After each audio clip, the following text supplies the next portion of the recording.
Jakarta. Mario Dandi Satrio, anak pejabat pajak, jadi tersangka penganiayaan David, 15, anak salah satu pengurus GP Ansor di Pesanggerahan, Jakarta Selatan. Jaksel.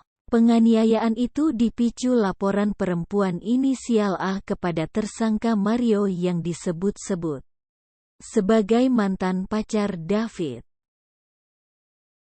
Motif kekerasan terhadap anak itu adalah pelaku melampiaskan amarahnya kepada korban karena pelaku mendapat informasi dari teman wanita pelaku, saudari AA, bahwa A telah mengalami suatu perbuatan atau hal yang tidak baik sehingga tersangka melampiaskan amarahnya kepada korban dengan melakukan kekerasan, memukul, menendang, memukul, menendang, kata Kapolres Metro Jakarta Selatan, Kombes Ade Arisyam Indradi kepada wartawan, Rabu, tanggal 22 Februari tahun 2023. Ade Ari mengatakan tersangka bersama A dan satu orang lainnya kemudian mendatangi korban yang sedang berada di rumah R di kawasan Pesanggerahan, Jaksel, pada Senin, 20/2. Versi polisi, korban dan tersangka pun sempat terlibat perdebatan. Kemudian atas informasi tersebut, beberapa hari sebelum kejadian tersangka mencoba mengonfirmasi hal tersebut kepada korban. Kemudian korban tidak menjawab dan tidak bisa bertemu, katanya. Korban ditemui di rumah temannya. Mario Dandi Satrio kemudian menemui korban yang sedang berada di rumah temannya di Ulu Jami, Pesanggerahan, Jaksel. Mario datang naik Rubicon bersama saksi inisial S dan A.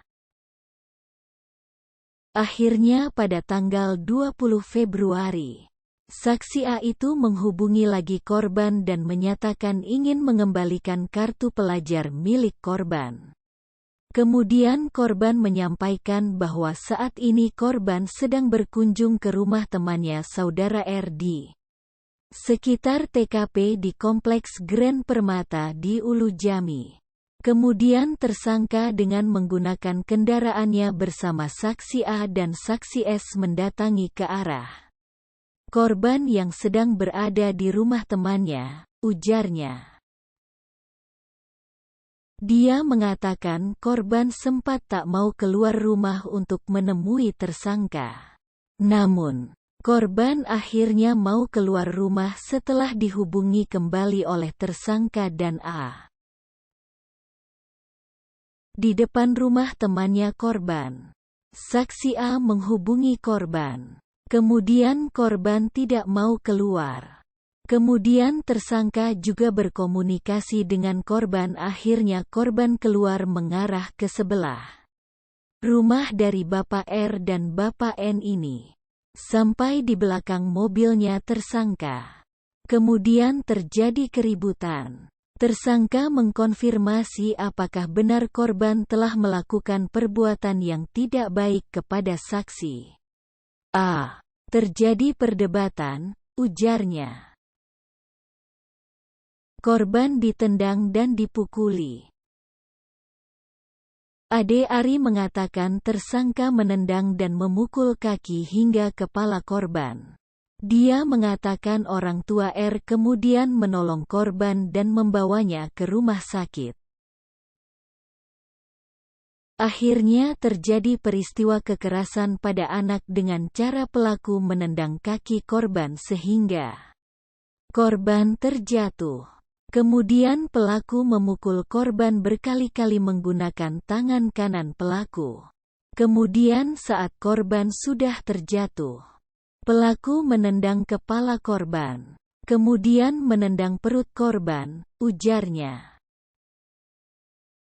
Dia menuturkan polisi lalu mengamankan tersangka dan mobil Rubicon miliknya. Dia mengatakan hingga saat ini korban masih mendapatkan perawatan di rumah sakit. Korban koma di ICU usai dianiaya. LBH-GP Ansor mengungkap kondisi terkini korban yang dianiaya anak pejabat pajak, Mario Dandi Satrio. LBH-GP Ansor memastikan korban sampai saat ini masih koma. Sampai saat ini korban masih belum sadarkan diri. Artinya dari sejak tindak pidana dilakukan sampai saat ini korban masih koma. Masih dirawat. Belum sadarkan diri korban, kata perwakilan LBH-GP Ansor Albar Rizky saat dihubungi Detikcom. Rabu, tanggal 22 Februari tahun 2023. Albar lalu menjelaskan luka-luka yang dialami korban hingga tak sadarkan diri. Dia menyebut korban mengalami luka di bagian wajah sebelah kanan, telinga, hidung, dan kepala bagian kanan. Pertama dia bagian wajah sebelah kanan lebam gitu. Rusaklah gitu di bagian wajah sebelah kanan. Telinga, kepala, terus hidung kayak apa ya? Kayak bonyoklah gitu. Memar gitu hidungnya. Dan kepala masih bagian kanan juga, ucapnya. Albar juga memastikan LBH-GP Ansor akan mendampingi korban dan keluarga korban. Dia mengatakan korban dan keluarga masih keluarga besar GP Ansor. Dan kami mendampingi korban atas mandat Ketua GP Ansor dan Ketua LBH-GP Ansor pimpinan pusat. Karena korban dan keluarga korban merupakan keluarga besar dari GP Ansor, imbuhnya. Mea.